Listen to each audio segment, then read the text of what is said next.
Hello everyone. I hope आप सब बहुत बढ़िया होंगे, बहुत मस्त होंगे।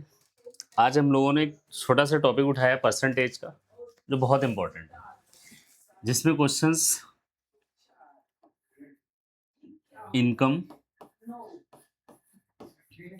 एक्सपेंडिचर और सेविंग पे आधारित होते हैं। ये टाइप हम लोग आज की क्लास में लगभग 10-12 सवाल के साथ ख़त्म कर लेंगे। अब आज के बाद इस पे कोई भी सवाल होगा आप बहुत आसानी से कर लेंगे। जैसे पहला सवाल लेते हैं हम लोग। पहला क्वेश्चन है हमारा, एक व्यक्ति का मासिक वेतन 13,500, उसका मासिक खर्च 9,000 है। अगले से उसका वेतन 14% बढ़ जाता है, खर्च 7% बढ़ जाता है, उसकी बचत में वृद्धि याद करें, है ना। अब इसे इसको बेसिक लगाते हैं। इनकम आपको दे रखी है, ये कमा कितना रहा है, कमा रहा है 13,500। इसने खर्च कितना किया तो आप बताओगे 9,000, और इसकी सेविंग आ जाएगी। अब आपको बताया 13,500 से 9,000 हटाओगे 4,500। अब इनकम बढ़ी, एक्सपेंस बढ़ा, ध्यान दीजिएगा। इनकम बढ़ी कितनी बोलो, इनकम बढ़ी थी 14%, व्यय बढ़ा था 7%। इनकम बढ़ी 14% और व्यय बढ़ा 7%, है ना। अब हम लोग यहाँ पे क्या करते हैं, 13,500 का 14% निकालेंगे, जो भी आएगा इसमें जोड़ देंगे। 9,000 का 7% निकालेंगे, जो भी आएगा जोड़ देंगे। उसके बाद यहाँ बचत आई, घटा के भी सॉल्व करेंगे, आंसर आएगा। एक तो ये तरीका होता है जो हमें नहीं लगाना है ना। दूसरा तरीका इसका क्या बनेगा, हम रेशियो बना लेते हैं। जैसे कमा कितना रहा था, सवाल ही लेते हैं। जैसे कमा रहा था, इनकम कितनी बोलो, इनकम हमें दे रखी है, इनकम, एक्सपेंडिचर एंड सेविंग। ये कमा कितना रहा है, 13,500 कमा रहा है। इसने एक्सपेंस कितना किया तो आप बताओगे मेरे भाई 9,000 खर्चा किया। अब आप बताओ 13,500 कमा रहा है, 9,000 खर्चा किया, दोनों जीरो से जीरो हटा दो। 15 9 135, 15 छक्का 90, रेशियो बनाओगे 3 3 9, 3 दूनी 6। 3 रुपए कमाता है, 2 रुपए एक्सपेंस करता, बचा कितना रहा है। अब हम लोगों ने इसे 300 मान लिया, इसे 200 मान लिया और इसे क्या मान लिया, 100 मान लिया। इनकम बढ़ी कितनी, 14%। अब आप बताओ 300 रुपये कमाते अगर 14% इनकम बढ़ गई, 300 का 14% 42 रुपये आएगा। पहले हम 300 कमाते थे, 42 बढ़ गए, अब हम कमा रहे हैं 342। बे बढ़ गया 7%। 200 का अगर हम 7% निकालेंगे तो आप बताओगे 7 दूनी 14। 200 कमाते थे, 14 बढ़ गया, 214 हो गया। 342 कमा रहे हैं, 214 खर्चा कर रहे हैं, बचा कितना रहे तो आप बताओगे बचा रहे हम लोग 128। 100 से 128 कितना बोलो, 28, बढ़ा किस पे, 100 पे, और परसेंट बताना गुणे में 100। तो आंसर आप बता दोगे डायरेक्ट, कितना आ जाएगा, 28%। एक तो ऐसे लिख लिया। इसी को अगर हम लोग चाहते तो ऐसे ना करके हम लोग क्या कर सकते थे, आप यहाँ पे ये 3 हो गया, ये 2 हो गया और ये 1 आ गया। इनकम बढ़ी कितने परसेंट हमारी, 14% बढ़ी, तो सीधा सीधा बढ़ी हुई इनकम हम लोगों ने निकाल लिया। तो आप बताओगे बढ़ी हुई इनकम आ गई 14×42%। अच्छा, व्यय कितने परसेंट बढ़ा, 7%। तो बढ़ा हुआ व्यय अगर हम निकालेंगे तो आएगा 7 दूनी 14%। बढ़ी हुई इनकम 42%, बढ़ा हुआ व्यय 14%, 42 से 14 जाएगा। बढ़ी हुई बचत कितनी आएगा, 28। हमेशा और हमेशा 1 से डिवाइड करोगे, जो भी वैल्यू होगी तो आंसर आ जाएगा 28%। एक तो आप चाहो तो इसको ऐसे लिख लो, या इसी बात को हम अगर कहें तो डायरेक्ट लिख सकते हैं, है ना। भाई आपको पता है कमा कितना रहा है, ये इनकम इसकी थी 13,500, एक्सपेंस इसने कितना किया 9,000, है ना। भाई नीचे की वैल्यू हमेशा और हमेशा टोटल वैल्यू को रिप्रेजेंट करती है। 13,500 कमा रहे थे, 9,000 खर्चा किए, दोनों जीरो जीरो गए। 15 छक्का 90, 15 9 135, 3 से काटोगे, 3 दूनी 6, 3 3 या 9। आप बताओ 3 रुपए कमा रहा है, 2 रुपए एक्सपेंस किया। अब आप बताओ इनकम बढ़ी 14%, सीधे सीधे बढ़ी हुई इनकम निकाल लिया, 14 तिया कितना आ गया, 42%। बढ़ा हुआ व्यय कितना आएगा तो आप बताओगे बढ़ा हुआ व्यय 7%, 7 दूनी 14 आ गया, है ना। व्यय बढ़ा 7% तो बढ़ा हुआ व्यय 14 आ गया। 3 रुपए कमाते हैं, 2 रुपए एक्सपेंस के, बचाया कितना है, 42% बढ़ी हुई इनकम, व्यय बढ़ा हुआ 42, 42 उधर जाए कितना आ जाएगा, 28। तो बढ़ी हुई इनकम कितनी आ जाएगी, आप बताओगे 28%। तो ऐसे आपको इस सवाल को करना है, सिर्फ और सिर्फ इतने में, है ना। ये पूरा कॉन्सेप्ट पढ़ लिया। अब इस पे आप सवाल देख लो, उसी तरीके से लगाते हैं या ऐसे। आपका मन है तो ऐसे कर सकते हो, आपका मन है वैसे कर सकते हो, ये दोनों आपको करने हैं बस। अब जैसे सवाल नंबर नेक्स्ट है, अब हमें समय नहीं लगना है। अब जैसे दे रखा है 73 50 आप कमाते हो, है ना। या ऐसे ही लगा लो, इनकम, एक्सपेंडिचर और फिर सेविंग। अब कमा रहे हो कितना, 7350 कमा रहे हो, है ना। आपने खर्चा कितना किया, 4900। रेशियो बनाना है भाई, 0 से 0 हो गया, सीधे काट देते हैं हम लोग, 35 दूना 70, 35 एक के 35, और ये आएगा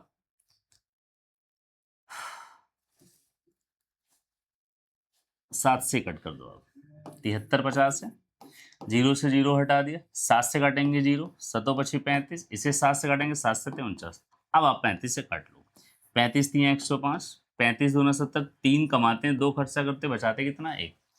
इनकम बढ़ी हमारी कितने परसेंट, 13% बढ़ी। तो बढ़ी हुई इनकम मेरे भाई कितनी आ गई, 33-39%। बे कितने परसेंट बढ़ा, तो बे बढ़ा 7%, बढ़ा हुआ बे आ जाएगा 7 दूनी कितने परसेंट, 14। बढ़ी हुई इनकम 39 से, बढ़ा हुआ बे 14, 39 से 14 आ गया, तो बढ़ी हुई बचत कितनी आ गई, 25। ओल्ड वाली कितनी, 1, तो आंसर आ जाएगा 25%, है ना। तो ये बहुत बेहतरीन कॉन्सेप्ट है, चाहे ऐसे लिख लो और चाहे इसी बात को आप दूसरे तरीके से कहें, तो दूसरे तरीके से आप इसको ऐसे लिख लो, भाई 7350 कमाता था, इसने एक्सपेंस कितना किया, 4900। रेशियो बनाओगे 0 0, 7 से काटोगे, 7 से 49, 7 से काटेंगे 105, फिर 35 से काटेंगे, 35 दूना 70, 35 3 105, रेशियो बन गया 2 रेशियो 3। इनकम बढ़ी कितने परसेंट, तो आपको बताया 13% बढ़ी, तो बढ़ी हुई इनकम आ गई 33-39%।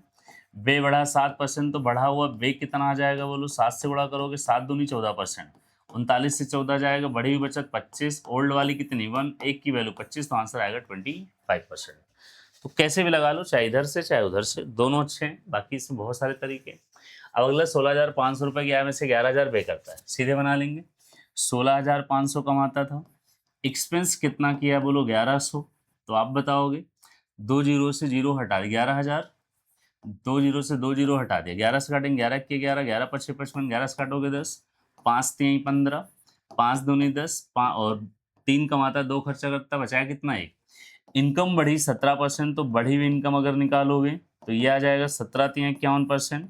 अच्छा, बे कितने परसेंट बढ़ा, बे बढ़ा 9%, तो बढ़ा हुआ बे आ जाएगा कितना बोलो, 9 दूनी 18%। 51 से 18 जाएगा, कितना आ जाएगा 33। ओल्ड वाली इनकम कितनी 1, 33 को 1 से काटेंगे, आंसर कितना 33। क्लियर बात। तो ऐसे आप लगा सकते हो मुश्किल से 10 से 15 सेकंड। अगला दे रखा है, एक आदमी अपनी आय का 60% खर्च होता है, व्यक्ति की आय 20% बढ़ती है और व्यय 10% बढ़ता है ना। 60% का मतलब हम लोग को पता है, 60% का मतलब 60/100, 3 कितना लिखोगे 5। इनकम, इनकम के बाद में आएगा एक्सपेंडिचर, एक्सपेंडिचर के बाद में आएगा सेविंग। 5 रुपये कमाता है, 3 रुपये एक्सपेंस किया, इसका मतलब बचाया कितना होगा, तो आप बताओगे कितना, 2। अब आपसे कहा गया आय 20% बढ़ गई, बढ़ी हुई आय निकाल लो, अगर इनकम 20% बढ़ी तो बढ़ी हुई इनकम आ जाएगी 20 पंचे कितने परसेंट, 100%। अच्छा आप बताओ, बे बढ़ गया 10%, तो बढ़ा हुआ बे निकालेंगे, 10 थे कितना आ जाएगा 30%। बढ़ी हुई इनकम 100 है, बढ़ा हुआ बे 30, तो बढ़ी हुई बचत कितनी आएगी, 100 से 30 है, कितना आएगा 70। 70 को 2 से काटेंगे तो बढ़ी हुई सेविंग कितनी आ जाएगी, 35%, आंसर आएगा 35%। क्लियर है बात। अब इसको ऐसे लगा लो और शायद डायरेक्ट लगा लो, 60% को हम लोगों ने क्या लिखा, 3/5। इनकम बढ़ी 20%, तो बढ़ी हुई इनकम निकाल लिया, 20 पंचे कितना आएगा 100%। अच्छा बे कितने परसेंट बढ़ा, 10%, तो बढ़ा हुआ बे कितना आ जाएगा, 10 3 30%। बढ़ी हुई इनकम 100, बढ़ा हुआ बे 30, तो बढ़ी हुई बचत कितनी आएगी 70। 5 कमाते हैं, 3 खर्चा के, बचाया कितना, 2। 2 की वैल्यू 35, 2 की वैल्यू 70, तो 1 की वैल्यू कितनी आएगी 35, 35%। तो चाहे ये लगा लो चाहे वो अंडरस्टूड है, यहाँ पे चीज़ें एकदम सामने हमारे हैं। सवाल नंबर अगला, एक आदमी अपनी आय का 72% खर्च करता है, उसके 28% बढ़ती, बे 25% बढ़ती, बचत कितने परसेंट वृद्धि होगी। 72% खर्च करने का मतलब क्या है, 72% को हम लोग लिखेंगे, ये 72 कितना आएगा 100। आप इसे कट कर दो, यही कट कर देते हैं, 72 कितना बन जाएगा 100। 72/100 मतलब 4 से काटोगे 18 आएगा, इसे 4 से काटेंगे 25 आएगा। अब जरा यही निकाल लेते हैं, बढ़ी हुई इनकम कितनी ही बोलो, इनकम उसकी आय बढ़ जाती है 28, खर्च बढ़ता 25, अगर 28% बढ़ गई तो आप बताओ, 25/28 200 + 500, है ना, ये 700% आ गई बढ़ी हुई इनकम। अच्छा बेस का बढ़ा 25%, तो ये आ जाए कितना बोलो, 450 आ जाएगा। 700 से 450 घटाओगे, है ना, तो कितना बन जाएगा 250। अब आप बताओ, 250% बढ़ी हुई सेविंग आ गई, 25 कमाता, 18 खर्चा के, बचाया कितना 7। तो आप बताओ 7 से काट दोगे तो ये आ जाएगा 7 त्रिक 21, बचा 40, 7 25 35, 7 से 35.7%। ऑप्शन नंबर कौन सा आ जाएगा, सी। क्लियर बात। तो ऐसे हमें इन क्वेश्चंस को करना है ना। तो इसका वीडियो लगभग 10 से 15 मिनट का होगा, बहुत ज़्यादा। तो आप आराम से इन क्वेश्चंस को कहीं भी मिले और हर पेपर में हर साल सवाल इस पे बन रहा है। अगला है कि एक लड़की अपनी आय का 76% खर्च करती है, 18%, व्यय में 25% वृद्धि होती है। अभी जस्ट हमने कराया है सवाल, आज की क्लास में भी था। तो ये सवाल आप क्लास से देख लीजिएगा, सेम सवाल है, आप लगाइएगा, आंसर बताइएगा। अगला सवाल है कि सुधा अपनी आय का 15% बचाते हैं, उसका व्यय 20% बढ़ता, बचत 60% बढ़ती, उसकी आय में कितने परसेंट वृद्धि हुई। अब आप बताओ, अगर ये 15% बचाती, 15% मतलब कितना होगा, 3/20। आप इनकम ले लो, इनकम के बाद में एक्सपेंडिचर ले लो। अगर लिख के लगाते हो तो आपको ज़्यादा क्लियर रहेगा, बाकी ध्यान रखना होगा उसमें, तब कोई दिक्कत नहीं आएगी। 20 कमाते हैं, 3 बचाया, इसका मतलब एक्सपेंस कितना किया हम लोगों ने, 17। अब बचत में 60% वृद्धि होगी, है ना। बचत में 60% वृद्धि, तो बढ़ी हुई बचत कितनी आ जाएगी, सीधे सीधे आ जाएगी 6×18 180%। अच्छा बताओ, फिर आपसे कहा गया उसका बे 20% बढ़ता है। बे अगर 20% बढ़ा तो बढ़ा हुआ बे कितना आएगा, 17 दूना 34, 340 आएगा। बढ़ा हुआ एक्सपेंडिचर 340 है, बढ़ा हुआ सेविंग 180 है। तो आप बताओ बढ़ी हुई इनकम कितनी आएगी, 340 पे 100, 300 प्लस 100, 400, 40, 520 आ जाएगा। अब आप बताओ बढ़ी हुई इनकम 520% आ गई, 20 की वैल्यू 520, तो 1 की वैल्यू कितनी आ जाएगी, 26%। आंसर आएगा ऑप्शन नंबर फर्स्ट। क्लियर है बात। तो रेशियो बना के हम इन सवालों को और जल्दी कर सकते हैं, बाकी आप उधर से भी लगा लो। अगला है, सुरभि अपनी आय का 75% खर्च करती है, उसकी आय 20% बढ़ जाती है, बचत 1% घट जाती है। 75% खर्च करने का मतलब है, आप बताओगे इनकम 4 थी, है ना। लिख लेते हैं इनकम, इनकम के बाद में एक्सपेंडिचर, और फिर आपने लिख लिया सेविंग। 75%, 3/4, 4 कमाती, 3 खर्चा किया, बचाया कितना बोलो, 1। उसकी आय बढ़ गई 20%, तो बढ़ी हुई आय सीधे सीधे 20 से वो कितने परसेंट आ गई, 80। फिर आपसे कहा गया बचत 1% घट जाती है, अगर बचत 1% घट गई तो सीधे सीधे कितना आ जाएगा, -1। इसका मतलब है कि अगर हमें एक्सपेंडिचर बताना होगा तो हम सेविंग को इनकम से घटाने एक्सपेंडिचर आएगा। जैसे घटाओगे माइनस माइनस प्लस, तो 80 कितना आ जाएगा, 81 आएगा। अब आपको पता है 3% की वैल्यू 81, 1% की वैल्यू कितनी आएगी, 27। तो एक्सपेंडिचर आ जाएगा 27%, ऑप्शन नंबर फर्स्ट। क्लियर है बात। तो बहुत आसान सवाल है। Question number next. अगले में कहा गया ए अपनी आय का, ये 2025 का सवाल है कि 26 का। ए अपनी आय का 65% खर्च करता है, उसकी आय में 20.1% वृद्धि हुई, व्यय में 25% वृद्धि हुई, बचत में कितने परसेंट वृद्धि होगी। 65% का मतलब आपको पता है 65%, 5 से घटोगे ऊपर 13 नीचे 20, इनकम 20 आ गई, 13 रुपये खर्च किया, 20 से 13 के बचाया कितना बोलो, 7। आपसे कहा गया उसकी आय में 20.1% की वृद्धि हुई। 20.1% वृद्धि होने का मतलब क्या है, 20 × 20 402 आ जाएगा, तो ये आ जाएगा 402। फिर आपसे कहा गया कि व्यय में 25% वृद्धि हुई, तो बढ़ा हुआ व्यय निकाल लेंगे, 13 दूना 26, 260 प्लस 65 कितना आ जाएगा, 325। या 13 पच्चे 65 के 5, कैरी 6 दूना 26 से 32, 325%, है ना। अब बढ़ी हुई इनकम 402 है, बढ़ा हुआ व्यय 325 है, तो बढ़ी हुई बचत कितनी आएगी, सीधे घटा दो। 12 से 5 गया कितना आएगा, 7। यहाँ 9 से 2 जाए कितना आएगा, 7। 7 की वैल्यू 70, तो 1 की वैल्यू कितनी आ जाएगी, 11%। ऑप्शन नंबर क्या आ जाएगा, फर्स्ट। क्लियर है बात। Question number next. अगला सवाल इसके बाद भी है, इसके बाद भी है। अच्छा, कई सवाल ले लिए हमने, चलिए खैर, ये हो गया। अगला सवाल 12। एक व्यक्ति अपनी आय का 33 से 1/3% बचाता है। 33 से 1/3 मतलब 1/3, 3 रुपए कमाता है इनकम, इनकम के बाद में एक्सपेंडिचर, और फिर क्या आ जाएगी बोलो, सेविंग। 3 कमाता है, 1 अगर बचाया, तो आप बताओ खर्चा कितना किया, 2। बचत में 22% वृद्धि हुई, तो सीधे सीधे 1/22 करेंगे, तो ये आ जाएगा कितना, 22%। उसके बाद दे रखा खर्च में 10% वृद्धि होती है, तो आप बताओ 10% वृद्धि, सीधे 10 दूनी कितना आएगा, 20 आएगा। अब आप बताओ बढ़ा हुआ खर्च 20% है, बढ़ी हुई सेविंग 22% है, 20 22 42 आएगा। 3 की वैल्यू कितनी आएगी, बढ़ी हुई इनकम 42, 3 की वैल्यू 42, तो 1 की वैल्यू कितनी आएगी, 14। तो ऑप्शन नंबर क्या आ जाएगा, फर्स्ट। एकदम आसान सवाल है। Question number next. अगला है, कल्याण अपनी आय का 80% खर्च करता है, उसकी आय 15% बढ़ जाती है, 5% बढ़ जाता है, बचत में कितने परसेंट वृद्धि है ना। तो आपको होता है 80% मतलब 4 बटे कितना आएगा, 5। इससे भी लगा लेते हैं कुछ सवाल। आय बढ़ गई 15%, तो ये आ जाएगा 15 पचे कितना, 75। और फिर आपसे कहा गया कि उसका व्यय 5% बढ़ा जाता है, 5% बढ़ने मतलब 5 चौको कितना आएगा, 20। बढ़ी हुई इनकम 75 है, व्यय है कितना, 20। 75 से 20 जाए कितना आएगा, 55। 5 से 4 है कितना, 1 की वैल्यू 55, तो आंसर कितना आ जाएगा, 55%। Option number C. मतलब मुश्किल से 20-20 सेकंड के सवाल है ना। अब सवाल नंबर नेक्स्ट, ये सवाल 14 नंबर आप लगा के ऑप्शन में बताओगे, ठीक है।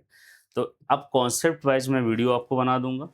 अब इसे आज ये पढ़ लिया, अगला हम लोग वीडियो लेके आएंगे कंजप्शंस पे आधारित, है ना। कंजप्शंस पे आधारित एक वीडियो बना देंगे। इस पे जितने आए हुए सवाल होंगे लगभग 15 से 20 सवाल हम कर लेंगे इस पे। उसके बाद में फिर प्रॉफिट लॉस में कुछ ऐसे निकाल के टॉपिक वाइज आपको अलग अलग 15-15 20-20 मिनट की वीडियो बना के आराम से चैनल पे आपको मिलते रहेंगे। आप बढ़िया से पढ़ें और कॉन्सेप्ट भी वहाँ से अच्छे होते जाएंगे, ठीक है। ये टॉपिक वाइज वीडियो आपको अब हर दूसरे दिन या तीसरे दिन मिलते रहेंगे। बाकी टेस्ट आपको ट्यूसडे मिलेगा और क्लास रेगुलर आपकी चली रही है। तो मिलते हैं नेक्स्ट क्लास में। Bye bye, thank you very much.